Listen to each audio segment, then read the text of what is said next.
kata Allah, setiap ujian itu pada hakikatnya didesain oleh Allah untuk meningkatkan kualitas kehidupan kita.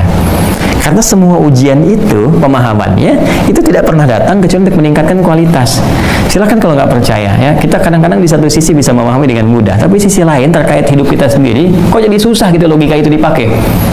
Saya beri contoh begini, di sekolah kan ada ujian.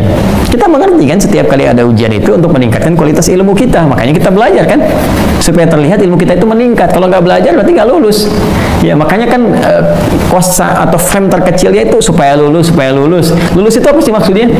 Ya lulus itu kan peningkatan kualitas, jadi lulus kualitas kita meningkat sehingga naik dari yang sebelumnya, kan? Dari SD ke SMP, SMP ke SMA. Ya hidup juga begitu kan, polanya sama saja. Diuji dengan persoalan supaya kualitas meningkat, kualitas kesabaran, ketangguhan menghadapi sesuatu, ketangguhan merencanakan, ya, ketangguhan bersikap dan sebagainya. Nah kalau lulus di situ nanti naik kelas, naik menghadapi lebih besar lagi, maka diuji lagi sehingga matang keadaan hidup kita. Ketika semua ujian sudah dihadapi, maka kehidupan jadi ringan untuk dilakukan. Ya, nangis itu wajar, air mata itu wajar. Nanti ketika semua air mata telah keluar, pada hakikatnya, pada akhirnya Anda akan menyikapi semua dengan bahagia karena sudah tidak ada air mata lagi yang akan keluar. Jadi kalau sudah terbiasa mengeluarkan air mata sehingga sampai kering, nggak ada air mata lagi yang akan dikeluarkan karena semua akan kebal dengan semua jenis ujian, ringan.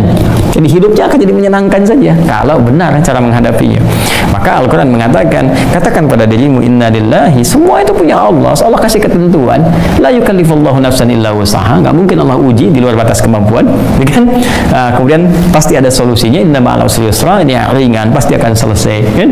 Maka ketika kita bersimpuh di hadapan Allah dan mengatakan semua Allah telah tetapkan, ya wa ilaihi raji'un, semua kembali kepada Allah termasuk solusinya, lalu kita bersabar, lalu pelan-pelan kita atasi dengan ikhtiar.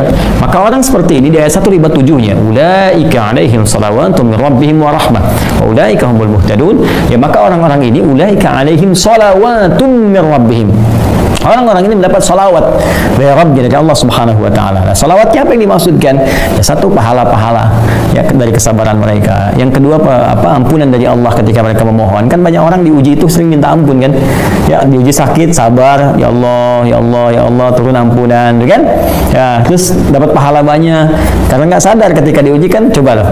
Kalau nggak ada ujian, kadang-kadang kan kita nggak bisa merasakan nikmatnya tahajud.